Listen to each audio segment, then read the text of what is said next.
How you doing, Bob? Another week of Citizens for a Better Broome podcast.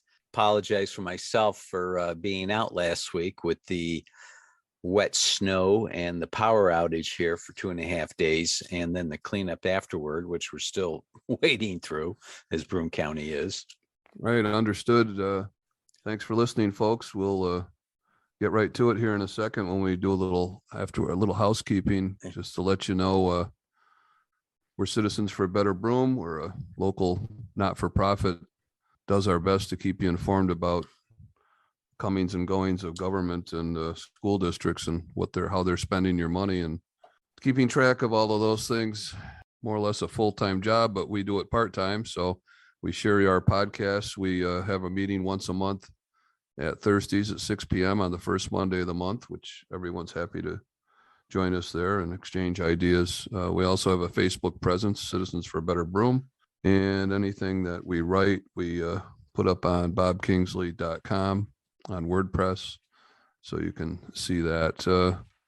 Andy, real fast, coming up tomorrow, actually, and by the time this is broadcast, it'll be old news, but for those who get this in real time, which is nobody. Well, we hope to get it out. Yeah, the Vestal Town Board has a special meeting tomorrow on April 27th. This time next week, we'll tell you what happened. But anyway, probably nothing real good. We don't anticipate that this project on Bunn Hill Road will slow down. Its trajectory seems to be predetermined by the powers that be in Vestal. We'll keep you apprised of that as this unfolds. But I will be there tomorrow, Andy, and I think one of our other members will be there as well. We'll see if we can break into the place and have some input. So, well, let's hope that free speech prevails.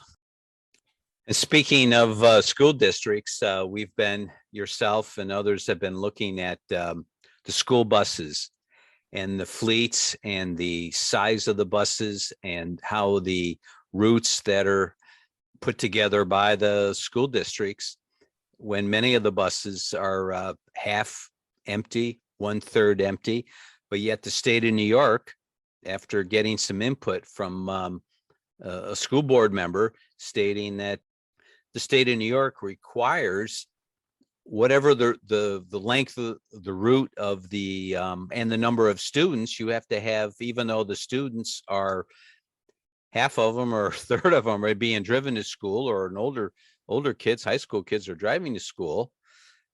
Regardless of how many kids are on the bus, the school is required to have, in the event that they need to have the full school bus. There's no interest in efficiencies. The state makes the schools spend all this extra money on maintenance, size of the buses, and the staff that is required to maintain a fleet, and taxpayers on the hook for it. Well, so much of this is make work projects, Andy. You know, that's really what it comes down to. If you, like all things, follow the money.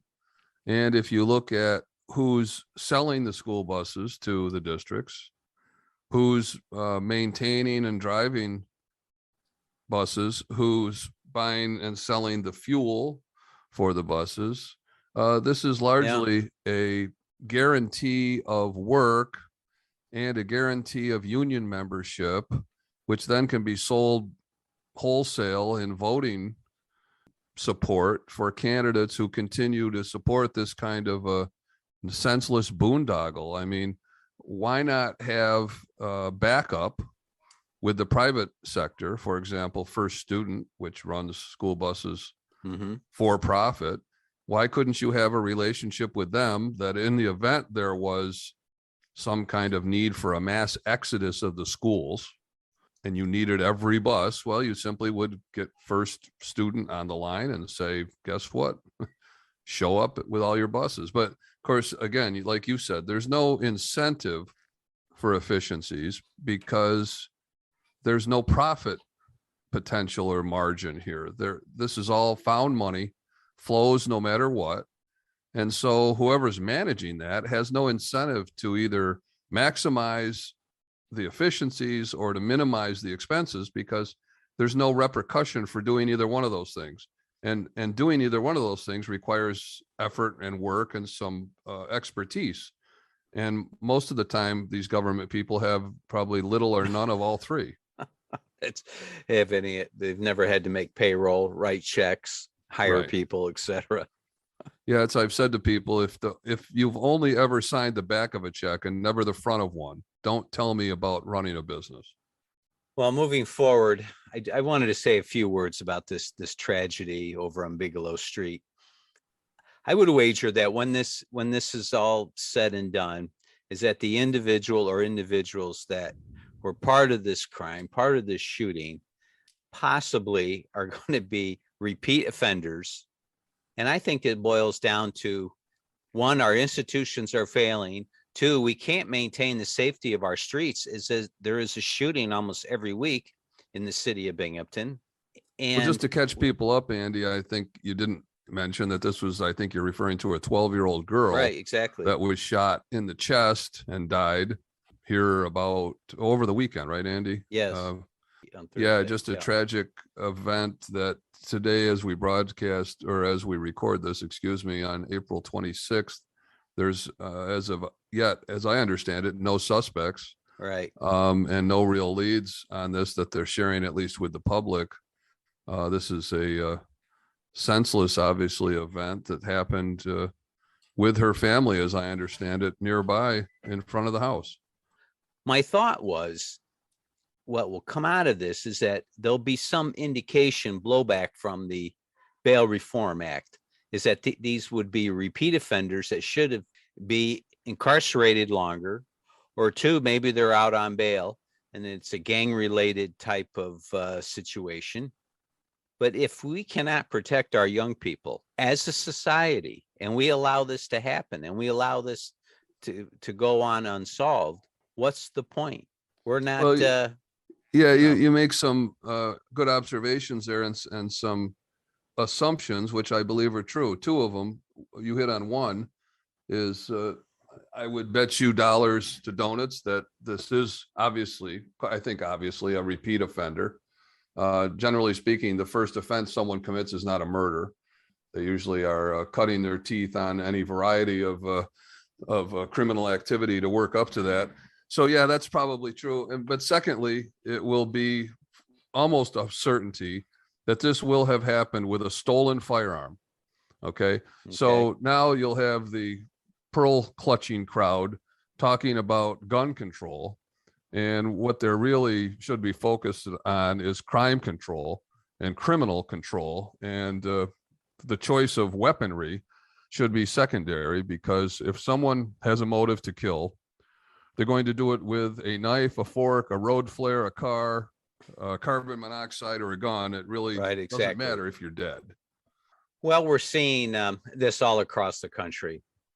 And I'm not sure what the answer is, but we know that our leaders are more concerned. The appearances is that they're more concerned about bad guys, the optics, the woke mentality. Certain people weren't born with certain advantages, or the perception that they were shorted in some way. This all, in my view anyway, adds up to it.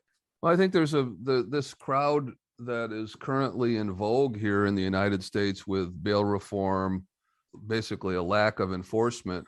Really what it is, it's an attempt to pretend that there isn't crime by simply not responding to crime. So if you don't put anyone in jail, if you let people quietly walk away from sentencing because of a delay of time in the court system that then allows them to plead to, to get off because of speedy trial problems, what it looks like is that there's less crime, because no longer do we have mugshots in the paper showing brown and black people. This is what they're most afraid of, is that you keep showing brown and black people as perpetrators, and all of a sudden you've got a different problem. Okay. Because the perception is that there's a bias in this country toward people of color in the criminal justice system. And so to prevent all of that, simply make it go away by not enforcing any rules or regulations. And therefore there's no publicity. Everybody assumes everything's fine and dandy. And really the only people that suffer from the crime is the victim itself, himself or herself. because the public really, there's nothing to see here. Move along. So it looks like we're safer when we're really anything but. It's and what's happening is what we read in the paper and hear on the radio is what's happening. There is crime. And Well, only when it reaches a magnitude of where it's newsworthy anymore, and that would be the killing of a 12-year-old girl in front of her house.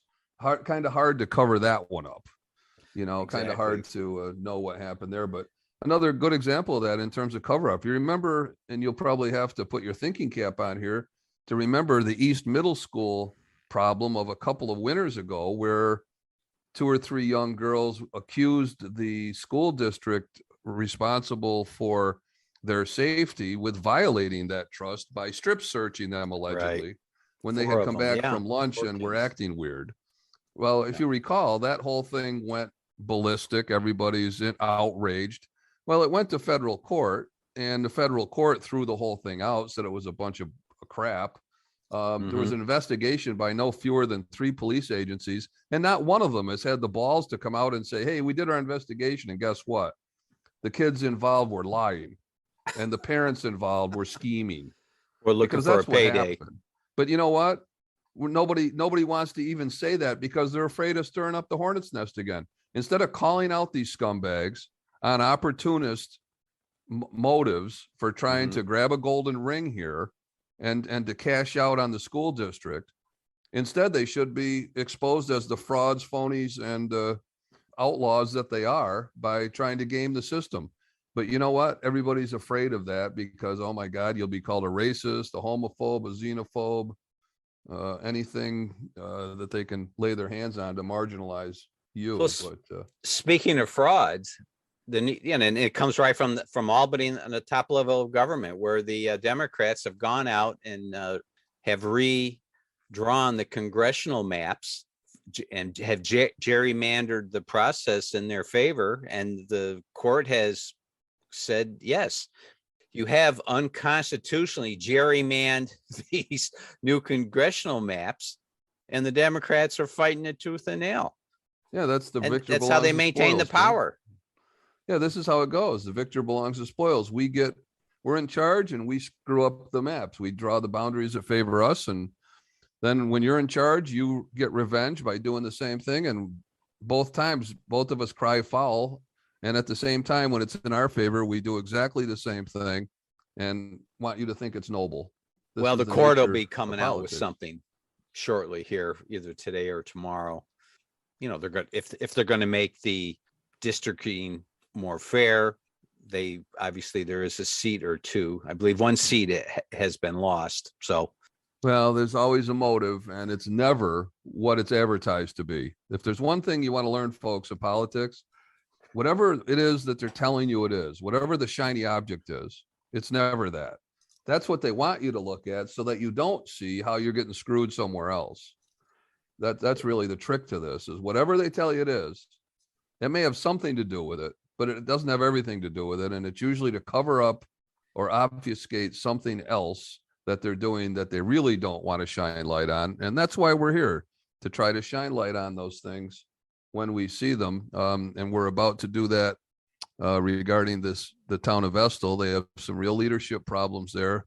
They have a vacuum of leadership, in fact, because the head of the town supervisor is a tyrant, in my opinion. And everyone around him is cowed into silence. We go and see these people and they put their head down. They don't dare say a word. I don't know what he's got on them or what have you, but boy, it seems like there's something not quite right here.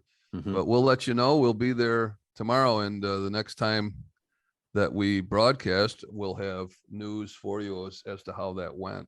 So, okay. Sounds good, Bob. I guess we're about out of time, but please check us out on Facebook, Citizens for a Better Broome, bobkingsley.com for all the things that we write. Boy, it's coming up here, Andy, the next Monday, the first Monday in we'll have our meeting May 2nd at Thirsties. Yep, 6:00 for Thirsties. Please meet us out back by the fireplace. It's quiet out there. We welcome new faces and new viewpoints, and we can talk about the issues of the day. Happy to do so. And if not, we will talk to you next week. Great. Thank you. All right, bye-bye.